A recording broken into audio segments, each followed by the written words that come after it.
Hey everybody, सो कैसे हो आप सब। आई होप आपकी लाइफ सही चल रही होगी। ये फिल्म एम्पर का एपिसोड नंबर 474। हमने जैसा कि पिछले एपिसोड में देखा था कि जियान ने एक नई होली फ्लेम को हासिल किया होता है। ये उसकी अब तक की सबसे हाईएस्ट रैंक की होली फ्लेम होती है। फिर जब इसे मर्ज करते हैं अपनी बाकी की 4 फ्लेम से, तो जो रिजल्टेंट आया था वो ऑलरेडी 7वें 8वें नंबर की होली फ्लेम से कंपेरेबल थी। लास्ट में जियान और शाओई को एल्फ क्लैन की great Elder information selling clan के पास भेज देती है। हमने बिल्कुल लास्ट में थोड़ा सा कैसल फैमिली के बारे में समझा था, जो कि इस पूरी इंफॉर्मेशन का काम करती है और ग्रेट 1000 वर्ल्ड की सबसे पावरफुल फैमिलीज में से एक है। चलो यहाँ से हम आगे का मामला देखेंगे। सीन में सबसे पहले हमें शाओई दिखाया गया था, जो बोलता है बिग ब्रदर कि यही इंटेलिजेंस सेल्स की बिल्डिंग है, लेकिन हमें पैसों का बड़ा अमाउंट चाहिए होगा या फिर कुछ बराबरी की वैल्यू वाली चीज, क्योंकि वो खुफिया जानकारी सस्ते में नहीं आती। वो कहते हैं एक्सचेंज स्टेक्स बहुत हाई होते हैं और अभी का इसका जो कंट्रोलर है उसका एक हाथ टूटा हुआ है और वो कल्टिवेट करता है थंडर एट्रीब्यूट को।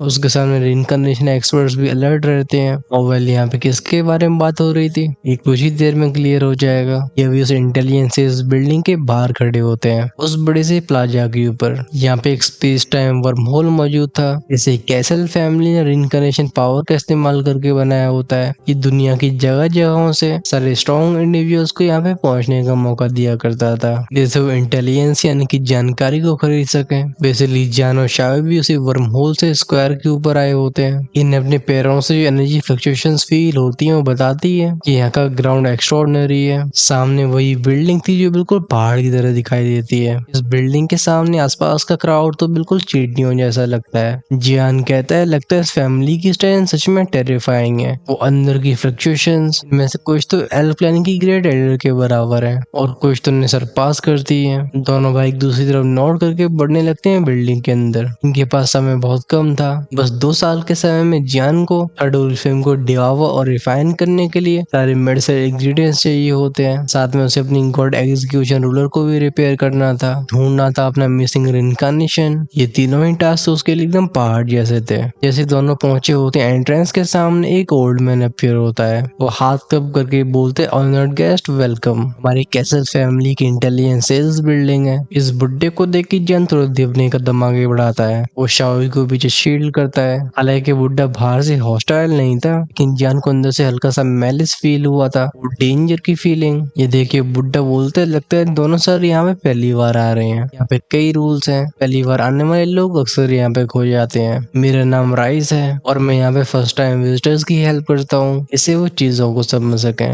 ज्ञान हाथ कप करके बोलते अगर ऐसी बात है तो हमें सीधे राइस के ऊपर रिलाई करना होगा। इस बुड्ढे के साथ तीनों आगे बढ़ते हैं। हाउएवर इसी इंस्टेंट में स्क्वायर पे गूंजती किसी के चिल्लाने की आवाज कहती है रुको। एक शार्प ग्रे सोर्ड शैडो बिल्कुल टूटते हुए तारे की तरह जियान की तरफ आगे बढ़ी थी, लेकिन इसके रिप्लाई में जियान बस अपने सिर को हिलाता है। वो उठाता है अपनी एक उंगली को, गूंजती हल्की सी सिजलिंग साउंड उसकी उंगली को डार्क ब्लू फ्लेम ढक लेती है। अगले पल गूंजती है क्रैक की साउंड। सोर्ड शैडो को तुरंत ही बिखरते हुए देखते हैं। एक डिसबिलीफ से भरी आवाज बोलती है सब मखना। जैन ने उस आवाज की डायरेक्शन में देखा था। उसे एक पतला सा नौजवान दिखाई दिया था जिसने हरे रंग के कपड़े पहन रखे थे। आंखों में अनयूजुअल इमोशंस होते हैं, लेकिन जो चीज एक्चुअली में जान के ध्यान को खींचती है उसकी पीठ पे बंधा हमिंग स्कैवर्ड था। स्पेशली जिस तरीके से जान की एंशिएंट रूलर को देख रहा था इसमें कुछ अलग होता है। अचानक से जान को अपनी एंशिएंट रूलर से कुछ वाइब्रेशंस फील होती हैं, जैसे बुलावा आ रहा हो। इसमें से डोंग डोंग डोंग की आवाजों के साथ स्कॉचिंग फायर वेव्स निकलती हैं। इस बार जियान भी स्टार्टल्ड हो जाता है। वो कहता है क्या हो रहा है। शायद फाइनली वो एल्डर जिसका नाम राइस या फिर रिसे था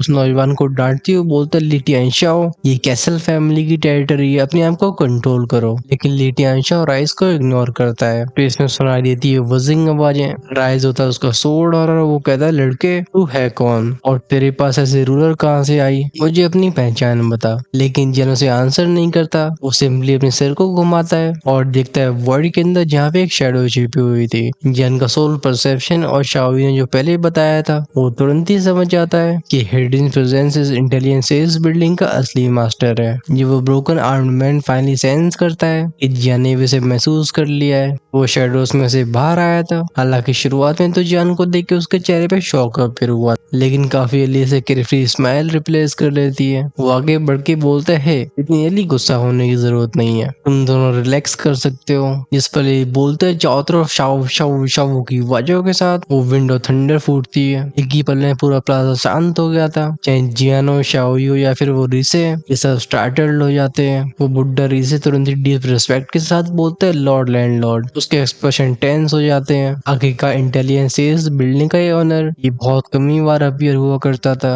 ये उस ड्रैगन जैसा होता है जिसका सर तो देखा जा सकता है लेकिन पूंछ कभी नहीं मिली। इसके लिए पर्सनली किसी से मिलने आना, इसका मतलब ये है कि दोनों गेस्ट बिल्कुल ऑर्डिनरी नहीं है। वो व्यक्ति जिसकी एक आर्म टूट चुकी थी, वो उस ओल्ड मैन रिसे को डिसमिस करके बोलते हैं अंकल ली आप वापस जाइए, मैं इन दोनों को खुद रिसीव करूंगा। वो जियानो शाओई को एक एक करके देखता है। एट द सेम टाइम उसकी नजरें जाती हैं उस बंदे के ऊपर भी जिसने बिना किसी वार्निंग की जियान के ऊपर हमला कर दिया था। वो एक पोलाइट टोन में खुद को इंट्रोड्यूस करता है। लोअर कैसल में मुझे लोग लैंगर के नाम से जानते हैं। अगर आप दोनों अपने दिल के सवालों के उत्तर जानना चाहते हो तो मेरे पीछे आओ। चाहे सोर्ड मैनियक ली टियांशा हो या फिर जियान एंडलेस फायर टेरिटरी का लॉर्ड या फायर ट्राइब का एल्फ, इस लैंगर ने तीनों को पहचान लिया था। उसकी टूटी आर्म की चारों तरफ वॉलेंट विंडो थंडर फ्लेकर होती है। इंटेलिजेंस इस बिल्डिंग के अंदर जाते हुए बोलता है तीनों काफी इंटरेस्टिंग लोग हैं, बहुत इंटरेस्टिंग। फिर जब शाओई ने इंट्रोडक्शन सुना था कि आंखों में दिखाई देती है फियर्स लाइट, वो खुद से बोलता है सोर्ड मैनियक। ये टाइटल तो सोर्ड डोमेन के स्ट्रॉन्गेस्ट जीनियस को बिलोंग करता है। जैन पूछता है सोर्ड डोमेन, शाओई रिप्लाई करता है हाँ, बिग ब्रदर सोर्ड डोमेन की ओवरऑल स्ट्रेंथ हम फायर एल्व्स के बराबर है, लेकिन इनके डोमेन लॉर्ड ने इनकम्पेरेबल सोर्ड इंटेंट की वजह से इंसानों की दुनिया में सबसे टेरिफाइंग एग्जिस्टेंस में से एक है। जैन इन शब्दों को ध्यान से सुनता है। वहीं पे ली टियांशा कुछ नहीं कहता, लेकिन उसके पीठ पे टंगी वो आयरन सोर्ड हल्का सा वाइब्रेट करती है, जैसे जैन की एंशिएंट रूलर से कोई सेंस कर रही हो। तीनों को बिल्डिंग के सबसे ऊपर वाले फ्लोर में ले जाया जाता है। ग्रैंड हॉल होता है जिसकी दीवारों पे हम कोई डिवाइन लाइन के इंस्क्रिप्शंस को देख सकते हैं, जिसे सोल पावर की गई फॉर्मेशन से प्रोटेक्ट किया गया होता है। वो लैंड और लियांगर ये पर्सनली तीनों को अंदर ले जाके कुछ समय के लिए डिसअपीयर हो जाता है। इस हॉल में डेथली साइलेंस फैलता है, किसी भी गलत बर्ताव करने की हिम्मत नहीं होती। याके का कैसल फैमिली की टेरिटरी थी, कोई भी ठीक दिमाग वाला व्यक्ति परेशानी खड़ी नहीं करेगा। थोड़ी देर बाद वो लैंडलॉर्ड फिर से अपीयर होता है। हाथ में होते हैं दो एक्सक्यूजिट स्क्रोल्स, ये डेंस सोल पावर से ढके होते हैं। इनके अंदर खास जानकारी मौजूद थी, मगर ये देख के ली टियांशा की भौं से घुट जाती है। वो क्लियरली कंफ्यूज था। वो पूछता है मास्टर ली आप क्या कर रहे हो? सोर्ड कल्टिवेटर्स भारी मामलों से अक्सर दूर रहा करते थे, लेकिन जन की पीठ की वो अजीब सी रूलर, इसने जैसे उसे चैलेंज कर दिया हो। यही कार्ड था जिसकी वजह से वो कंट्रोल खो बैठा। एक्चुअली बात ये थी कि सोर्ड डोमेन के एक्नॉलेजमेंट को वो खो बैठा था, और क्योंकि वो ट्रू सोर्ड इंटेंट को कॉम्प्रहेंड नहीं कर पाया, उसे एक्सपेल कर दिया गया। डेस्परेट कंडीशन में वो यहाँ पे कुछ जानकारियों को हासिल करने के लिए आया था, शायद उसे कुछ क्लूज मिल सके। वो लैंडलॉर्ड लैंगर स्माइल करता है और कहता है सोर्ड डोमेन का सोर्ड मैडमैन लिटियांशाओ एंडलेस फायर टेरिटरी के जियान, अगर मेरा गैस सही है तो तुम दोनों ही एक ही डेस्टिनेशन की तलाश में आए हो। जियान और लिटियांशाओ एक दूसरे की आंखों में देखते हैं। वो कहते हैं ओह, भले लिटियांशाओ को और इनकारनेशन के फर्स्ट लेवल के पीक पे ना हो, लेकिन बिल्कुल सोर्ड जैसा शार्प होता है जो कि आसमान को चीर सकता है। वही भी पीठ पर जंगल की तलवार मौजूद है, एकदम टेरिफाइंग हेवन फियर्स इंटेंट को रेडिएट करती है। और लिटियांशाओ सीधी आवाज में कहता है मास्टर ली प्लीज गेम मत खेलिए, बात को साफ एक्सप्लेन करिए। वो लैंडलॉर्ड लिटियांशाओ की तरफ पॉइंट करके बोलता है तुम बुद्धा रिम के जैन लैंड में जा रहे हो। फिर उसकी उंगली जाती है जियान की तरफ और कहता है ये फ्रेंड भी बुद्धा रेल में ही जाने वाले हैं। जियान स्टंट था। इवन गॉडेस याओजी ने भी मेंशन नहीं किया था कि वो एंशिएंट कास्टर्स कहाँ मौजूद है। फिर इस लैंडलॉर्ड को कैसे मालूम पड़ा? लेकिन लैंडलॉर्ड लियांगर किसी का इंतजार नहीं करता। वो स्क्रोल्स को लिटियांशा और जियान को देते हुए बोलता है ये दोनों वही इंफॉर्मेशन स्क्रोल्स हैं जो तुम्हें चाहिए। दोनों चुपचाप से स्वीकार कर लेते हैं। इस जानकारी को देने के बाद वो कहता है मेरा जेस्चर सिंपल है, मैं तुम दोनों से दोस्ती ही करना चाहता हूँ और कुछ नहीं। जैसे लैंडलॉर्ड अपने हाथ का एक इशारा करता है और में दो एल्डर्स अपीयर हुए थे, इसकी अटेंडेंट्स होते हैं। वो कहता है जाओ इन दोनों गेस्ट को बुद्धा रियल प्लेन के एंट्रेंस पे ले जाओ। ज्ञान बाव करके बोलता है लैंडलॉर्ड थैंक यू। फिर वो अटेंडेंट को फॉलो करने लगा था। उसको उनको तुरंत खोलने की कोशिश नहीं करता, उसे पहले सिचुएशन समझ नहीं थी। चलते चलते जियान खुद से बोलता है लगता है इंटेलिजेंस बिल्डिंग सच में कुछ है, लेकिन ये हमारे फेवर में भी काम करता है, मैं खुश हूँ। उसके लिए गॉड एग्जीक्यूशन रूलर को रिपेयर करना बहुत जरूरी था, यहाँ टाइम वेस्ट नहीं करा जा सकता था। इनके जाने के बाद हॉल में कई और एल्डर्स मटेरियलाइज होते हैं। इनके एक्सप्रेशंस डार्क थे। एक बोलता है लैंडलॉर्ड ये कुछ ज्यादा ही रेकलेस नहीं हुआ? उस इन्फॉर्मेशन को ऑब्टेन करने के लिए हमारी फैमिली ने जाने कितने डिसाइपल्स को सैक्रिफाइस कर दिया, लेकिन आपने उसे ऐसे ही दे दिया है। अगर वो इन्फॉर्मेशन को बेचना चाहते तो इसके बदले में जियान को कम से कम एक इमोर्टल रैंक की टेक्निक को एक्सचेंज करना पड़ता, लेकिन लैंडलॉर्ड ने इसे फ्री में दे दिया। वो लैंडलॉर्ड यंग स्माइल करता है और उसे रिला के बोलते हैं, आप सब एल्डर्स बहुत शॉर्ट साइटेड हो। ली टियानशा को सो डोमेन मास्टर की ट्रू इनहेरिटेंस मिली है, उसका फ्यूचर लिमिटलेस है। ये सुन के एक एल्डर डिमांड करता है, और उस जियान के बारे में क्या?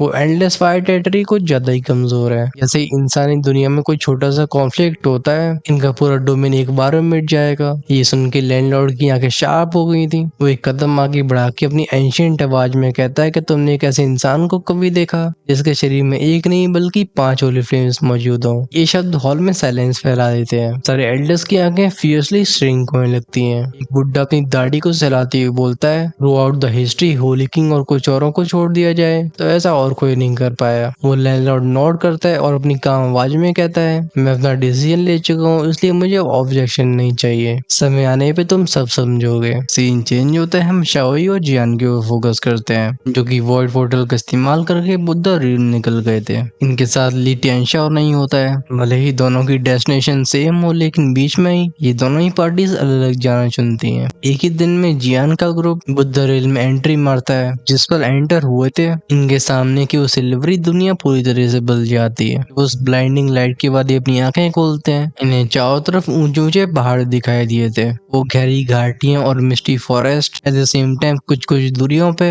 हम कई एंशिएंट टेम्पल्स को देख सकते हैं। ये वो मोनेस्टरीज थी जो कि माउंटेन्स की गहराई में छिपी होती हैं, और यही शरीर के असली सिंबल्स थे। फिर हमारा ध्यान जाता है जायगेंटिक बुद्धा स्टैचूज के ऊपर, जो कि गोल्डन और सरीन थे। इनके चारों तरफ हवा में वो चैंटिंग की आवाजें सुनाई देती हैं, जो माहौल को रिवर्थ, रिडेम्पशन और शांति से भरी फीलिंग से भर देती हैं। ये उस इंसानों की दुनिया जैसी नहीं होती, यहाँ बस एक ठहराव और एक सोलम चैंटिंग का माहौल होता है। लिटरली जो कि एक पेनिसी क्लिफ के ऊपर खड़ा हुआ था, वो कहता है, बिग ब्रदर पहले चलो इस इन्फॉर्मेशन को रीड करते हैं, जो कि हमें इन्फॉर्मेशन टावर के लैंडलॉर्ड ने दी है। कोई भी नहीं जानता था कि बुद्धिस्ट लोग ये हमेशा से इतनी खतरनाक माउंटेन रेंजेस में क्यों रहते हैं। यहाँ तक पहुँचते पहुँचते जान की टोली को न यानी कितनी रेस्ट्रिक्शंस का सामना करना पड़ा था। आसमान में उड़ने की कोशिश करते इनके दिमागों में वो एंशिएंट चैंटिंग यानी कि मंत्रों की आवाजें गूंजती थी, जो उनकी रूह को हिला कर रख देती हैं। या नॉट करके अपने हाथ को ओपन करता है, वो स्क्रोल अपीयर हुआ था। ऐसे इसके अंदर उसकी सोल पावर जाती है। हम इसमें से एक रोशनी को बाहर आते हुए देखते हैं। कुछ एंशिएंट टेक्स्ट अपीयर हुए थे, लेकिन जैसे ही जन अपनी सोल पावर से टच करता है, तुरंत उसका सी ऑफ कॉन्शियसनेस हल्का सा ट्रेम्बल हो गया था।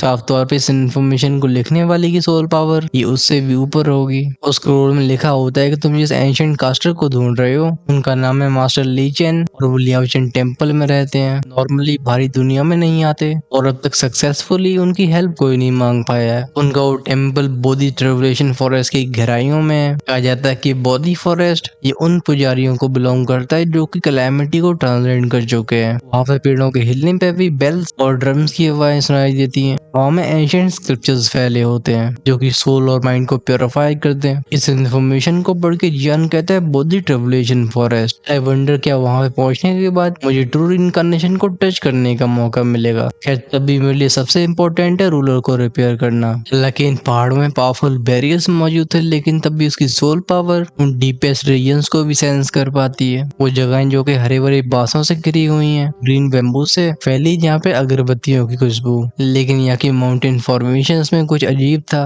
ये ऐसा होता है जैसे एक इनविजिबल एंशिएंट एरे अपने आप ही इल्यूजन को बना रही हो। शायद ये आगे बढ़ते हैं। हालांकि वॉइड ट्रेवल करना यहाँ पे इम्पॉसिबल था, लेकिन इनकारनेशन पावर प्रोसेस के लिए इस जंगल को क्रॉस करना भी कुछ घंटों की बात होती है। हमारा ध्यान जाता है इस जंगल के बिल्कुल बीच में, जहाँ पे लियाओचेन टेम्पल मौजूद था। इसके मेन हॉल में हमें एक गोल्डन बुद्धा स्टैचू दिखाई देती है। इस मूर्ति के सामने एक मॉन्क यानी कि पुजारी, जिसने नीले रंग की रोब पहन रखी थी, वो अपने सिर को झुकाए हुए था। इसके शरीर से कोई और लीक नहीं होता, जैसे खुद पत्थर का ऐसा हो। इसके हाथ में मोतियों की माला होती है। पर अगर हम इन मोतियों को ध्यान से देखें, इनके अंदर कई छोटे छोटे र्यून छिपे हुए थे। आंखें बंद करके प्रार्थना करता रहता है, जैसे वो इंतजार कर रहा हो। ये सीन चलता रहा था कई मिनट्स तक। एक पॉइंट ऑफ टाइम पे बुद्धा की स्टैचू ये विंगोम की वाइट साथ एक पावरफुल से ऑरे को रिलीज करती है। ये सुनहरी रोशनी पूरे टेंपल को ढक लेती है। गूंजती एक गहरी आवाज, dust returns to dust, Li Chen convert to Buddha completely. ये आवाजें बंद नहीं होती हैं, बल्कि जैसे आकाशवाणियां हो रही हो। ये हवा को फ्रीज करने लगते हैं। प्रेशर भयानक तरीके से बढ़ा था। वो मॉन्क स्लोली अपनी आंखें खोलता है उसकी आवाज जिसमें हजारों सालों के इमोशंस मौजूद थे वो गूंजती है कि बुद्धा इज मर्सीफुल। तो फिर मेरी बुद्धा हुड में एंटर करने की कैसे हिम्मत होगी।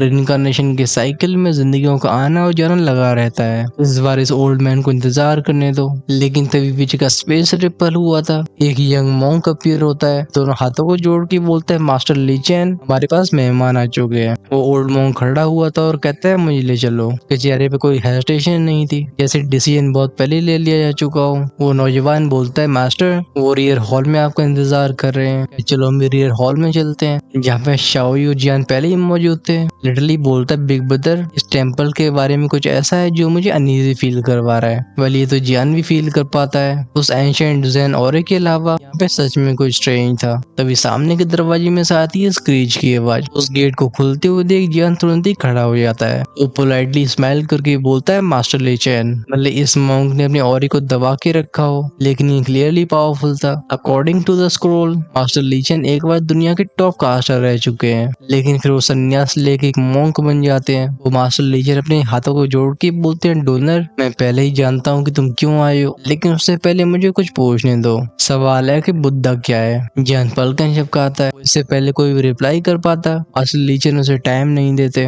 वो फिर से कहते हैं मैंने तुमसे पूछा इस वास्ट वर्ल्ड में आखिर कितने गॉड्स और बुद्धास हैं। लिटरली की एक्सप्लेनेशंस को याद करके जियान आंसर देता है कि इस दुनिया में बहुत सारे गॉड्स और बुद्धास हैं। इवन डेवल वर्ल्ड में भी बुद्धा एग्जिस्ट करते हैं। कोई भी जो कि सुप्रीम धर्म को समझ सकता है वो बुद्धा बन सकता है। और अब तक जिन भी रिकॉर्डेड बुद्धास की बात करी गई है उनमें संख्यमिनी और एंशिएंट लैम्प बुद्धा ये सबसे ग्रेटेस्ट है। मास्टर ली चैन नोट करके बोलते हैं करेक्ट। बुद्धिज्म के पास धर्मा बॉडीज और धर्मा इमेजेस हैं, लेकिन जब शरीर और आत्मा सच में एक हो जाते हैं तभी कोई बनता है ट्रू सुप्रीम बुद्धा। यह नोट करके बोलता है मास्टर ली चैन अगर मैं सच बताऊं मैं यहाँ पे एक डिवाइन वेपन को रिपेयर करवाने के लिए आया हूँ। हम उम्मीद करते हैं कि आप हमारी हेल्प करोगे। इतना बोलने के बाद जियान ने अपनी एंशिएंट रूलर बाहर निकाल ली थी और इसे वो सामने रख देता है। पहले इस पल मास्टर ली चैन जो कि नॉर्मली काम और डिटैच रहते थे उनका चेहरा जैसे जम सा गया हो। हम उनकी पुरानी आंखों में मेमोरीज को फ्लैश होते हुए देख सकते हैं। उनकी कांपती उंगलियां आगे बढ़ी थी।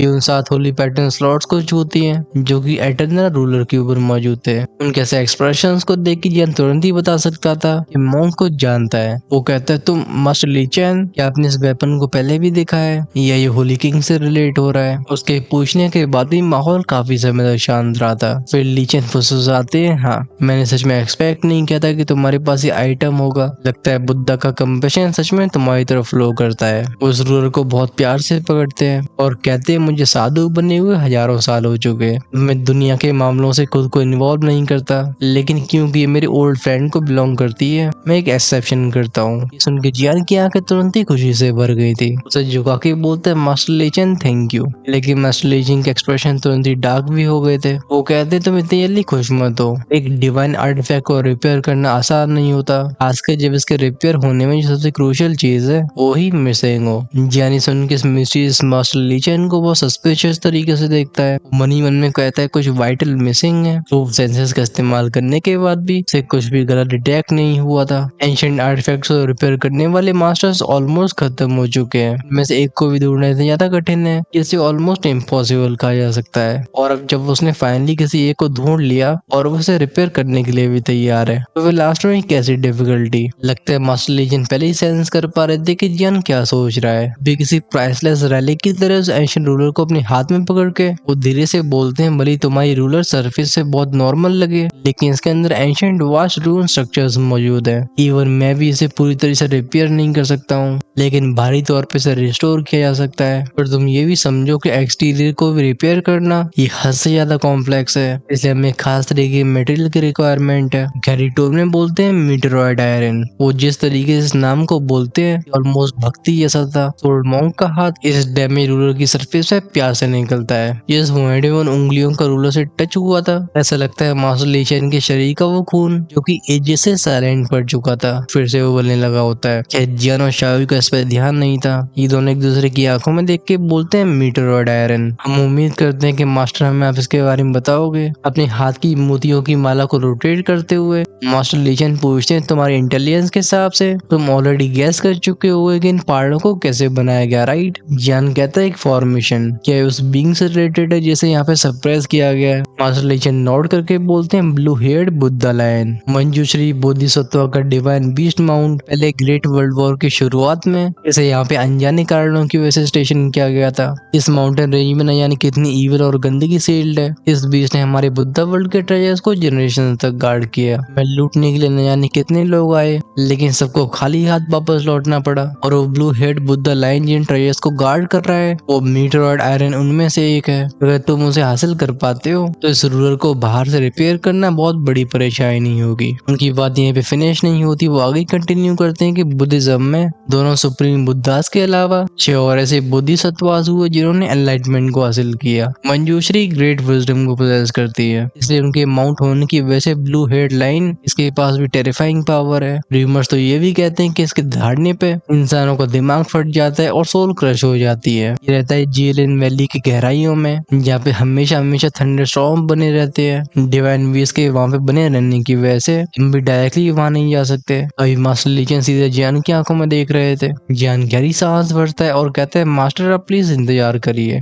वापस लौटेंगे, लेकिन हमें आपकी गाइडेंस की जरूरत है, प्लीज रास्ता दिखाइए। मास्टर लीचन नोट करते हैं, वो अपने हाथ को घुमा के बोलते हैं, डोनर ठीक है, मैं तुम्हें वहाँ भेजता हूँ। उनके एक इशारे पे आसपास की बुद्धिस्ट स्क्रिप्चर्स अपीयर हुए थे, वो मंत्रों की लाइंस जो कि हवा में फ्लोट कर रही थी। फाइनली गोल्डन लाइट ढक लेती जियान और शाओई को, इन्हें सीधा उस माउंटेन के कोर में भेज देती है। पीछे रह जाती है मास्टर लीचन की आवाज जो कहते हैं, अमितावा, उम्मीद करता हूँ कि डोनर आप सफल हो। शाओई की भौं सिकुड़ी हुई थी। वो कहता है, बिग ब्रदर क्या ये बुड्ढा कुछ प्लान कर रहा है? क्या आप भूल गए हो कि इसके पास आपकी एंशिएंट रूलर अब भी है? कि जियान ज्यादा शांत था और सिर हिला के बोलता है, रिलैक्स, वो डेफिनेटली रूलर से कनेक्टेड है, खासकर वो जिस स्पेसिफिक डायरेक्शन में हमें पॉइंट कर रहे हैं बिल्कुल आम बात नहीं है। ये कहते जियान ने अपनी पूरी सोल पावर को फैला दिया था, भले ही चारों तरफ मोटे मोटे पत्थर और एंशिएंट फॉर्मेशंस हो, जियान को तब भी इविल एनर्जी फील होती है। शाओई कहता है, मैं पहली रीइंकार्नेशन में एंटर कर चुका हूँ, लेकिन ट्रू फर्स्ट रैंक रीइंकार्नेशन में कदम रखने के लिए मुझे एक अपॉर्चुनिटी की जरूरत होगी। लेकिन बिग ब्रदर मेरे हिसाब से आप रीइंकार्नेशन के पहले ही वर्दी हो, शायद ये जगह आपको पूरी तरह से ट्रांसफॉर्म कर देगी। इन दोनों को ढकने वाली बुद्धा लाइट गहराई में जा रही थी। जैसे जैसे और भी डीपर रीजन में जाते हैं, इनके चारों तरफ का वातावरण और भी हैवी ऑप्रेसिव होता जाता है। ये ऑलमोस्ट इनकी खोपड़ी को घुमा रहा था। तभी अचानक से हम दोनों के फिगर को बीच हवा में रुकते हुए देखते हैं। इनकी नजरें जाती हैं आसपास के माउंटेन्स के ऊपर। ये पैरों के नीचे एक घाटी थी। जियान बोलते है, तो वो जगह ये है। नीचे की बुद्धा लाइट गायब होती है। वुश वुश की आवाज़ों के साथ जियान और शाओई टूटते हुए सितारों की तरह नीचे गिरने लगे थे। इनके नीचे की वो वैली जिन्हें चारों तरफ से ऊंचे ऊंचे पहाड़ों ने घेर रखा होता है, और वैली के बिल्कुल बीच में एक बड़ा सा गड्ढा था। वही ऊपर का वातावरण गोल्डन थंडर से ढका होता है। इनमें से वो क्रैकलिंग आवाजें लगातार सुनाई देती हैं, जैसे थंडर्स जिंदा हो। ये कभी सरपेंट्स की शेप लिया करते थे तो कभी चिड़ियों की। इनकी हर एक स्ट्राइक वॉर ड्रम जैसी होती है। एनर्जी अपने आप ही इनके अंदर खींच के आ रही थी, जिससे कभी कमजोर नहीं होते हैं। जब हम फाइनली उस मिस्ट और फ्लैशिंग थंडर के नीचे के नजारे को देखते हैं, हमें जैसे मैस्टिक स्ट्रक्चर का मंजर दिखा था वो शायद स्वर्ग की बराबरी कर सके। इसका ऑपरेसिव ऑरा सीधा सोल को हिट करता है। शाओई जंप मार के बोलते हैं, यही वो जगह है। बिग ब्रदर, फिर हम किसका इंतजार कर रहे हैं, चलो चलते हैं। हाउएवर जियान पैनी आवाज में कहता है, नहीं कोई जल्दबाजी नहीं। वो आसपास पॉइंट करता है। शाओई की नजरें उन पैने पैने पत्थरों के ऊपर गई थी जिसपे सूखे हुए खून के निशान होते हैं। वो ये पेड़ों पे लटकी होती हैं सड़ने वाली कॉर्प्सेस। कुछ फ्रेश कॉर्प्सेस तो उनके पैरों के नीचे भी थी। एट द सेम टाइम पूरी जमीन ढकी होती सफेद हड्डियों से। ये किलिंग ग्राउंड था। शाओई के चेहरे की एक्साइटमेंट तुरंत ही जम जाती है। उसके एक्सप्रेशन एकदम सोलम हो गए थे। जियान की आईब्रो से सोल पावर की रिपल रिलीज होती है जो कि इस पूरी वैली में फैल गई थी। वो कहता है, क्योंकि वो blue hair Buddha lion Bodhisattva Manjushri का बीस्ट है और यहाँ पे फर्स्ट वर्ल्ड वॉर के बाद से है, तो उसका एक रीजन होगा उस ईविल सील को गार्ड करना, और दूसरा कारण वेल डेफिनेटली बिल्कुल सिंपल नहीं है। तभी जियान को सेंस होता है। वो आगे इशारा करके बोलता है, लेट्स गो। दोनों जेलिन वैली की गहराई में शूट हो जाते हैं। आखिरकार कुछ रहस्य ऐसे होते हैं जिन्हें तभी खोला जा सकता है जब उनके खतरों का सामना किया जाए। क्या जिस पल नीचे खो गए थे, लगता है ऊपर के गोल्डन थंडर ये दोनों घुसपैठियों को सेंस कर लेते हैं। गूंजती रिप बूम बूम की आवाजें, शावू शावू क्रैकलिंग की साउंड से वॉलेंट पावर फटती है। ये दोनों को वैली के बिल्कुल बीच में फंसा देती है। जन वॉइस से कोड के बोलते हैं, डेफिनेटली एंट्रेंस टेस्ट है। ये थंडर ये एक फॉलाई है जो कि बुद्धिज्म को बिलोंग करती है। अगर हम इसका सामना कर पाते हैं तो पास माने जाएंगे, लेकिन अगर ऐसा नहीं हुआ तो फिर। शाओ जिसकी खोपड़ी ऊपर के थंडर स्नेक्स को देखे पहले से झंझना रही थी, वो पूछता है, तो फिर। जन कदम आगे बढ़ा के बोलता है, तो तुम्हारा आंसर चारों तरफ की हड्डियां पहले ही दे रही हैं। हाउएवर इस लेवल का प्रेशर कुछ ज्यादा ही कमजोर है। वो गहरी सांस भर के बोलता है स्टेप असाइड। बॉडी में से झर की आवाज गूंजती है, एक मैसिव रोर गूंजा था। जियान कहता है थंडर कम। उसके पीछे कंडेंस होती हैं 2 आंखें, पीछे 1000 मीटर बड़ा ड्रैगन बना था। ये पॉइंट को खोल देता है और सीधा गोल्डन सरपेंट से टकरा गया था। गूंजती है बैंग बैंग बैंग क्रैकल की आवाजें। ग्रेट थंडर ड्रैगन और गोल्डन थंडर सरपेंट एक दूसरे की चीर फायर करने लगे थे।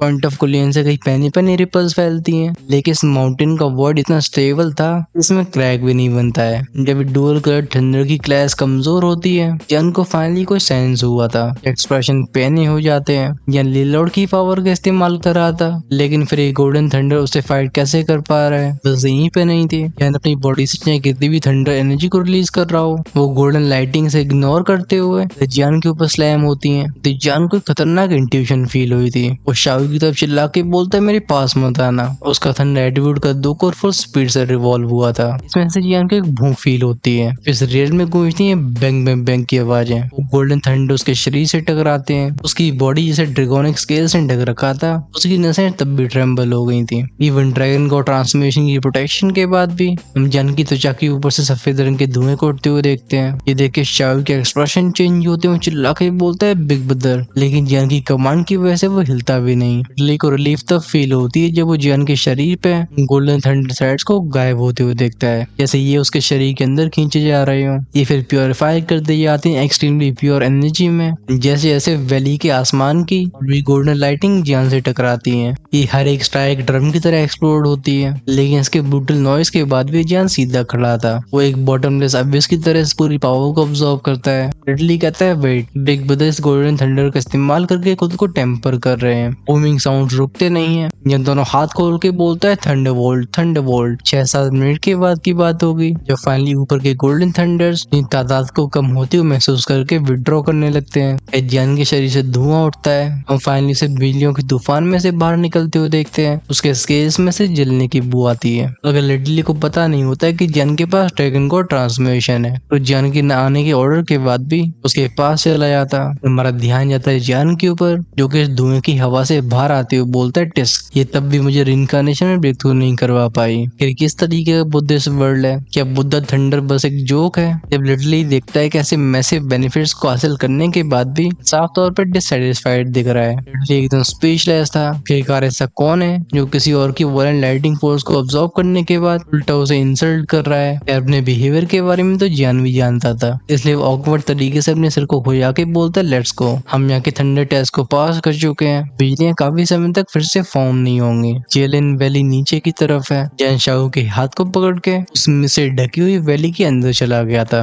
अंदर क्या सीक्रेट्स हैं जो उसका इंतजार कर रहे हैं, ये जानना तो इंटरेस्टिंग होगा, लेकिन हम इसके बारे में नेक्स्ट एपिसोड में डिस्कस करेंगे। मोस्ट लाइकली हमें नेक्स्ट एपिसोड में फाइटिंग सीन्स देखने को मिलने वाले हैं। वैसे बुद्धा रेडन का आर्क बहुत बड़ा नहीं होगा, इसलिए आप सब भी ज्यादा बोर नहीं होने वाले हो। तो ये एपिसोड कैसा लगा है do tell us in the comment section. Of course अपनी सुझाव और शिकायतों को भी दर्ज करना बिल्कुल मत भूलना। वही वजह जिनसे नेक्स्ट एपिसोड का इंतजार नहीं होता है और वो आज शाम को ही देखना चाहते हैं, तो डेफिनेटली प्रीमियम कम्युनिटी का हिस्सा बन सकते हैं। इससे न सिर्फ आप अर्ली एक्सेस फीचर्स को एंजॉय कर पाओगे, वहीं पे चैनल को भी इससे काफी सपोर्ट मिलेगा और हम आपके लिए ला पाएंगे और भी शानदार स्टोरीज को। वहीं पे जो हमेशा से 2 से 3 पार्ट्स आगे रहना चाहते हैं, वो अपने लेवल्स को इमोर्टल एम्पर या उससे ऊपर अपग्रेड कर सकते हैं, जो उनका ऑप्शन मिलेगा चैनल की होम पेज और सब्सक्राइब के साइड में। I think you should definitely check that out. तब तक के लिए टाटा बाय बाय।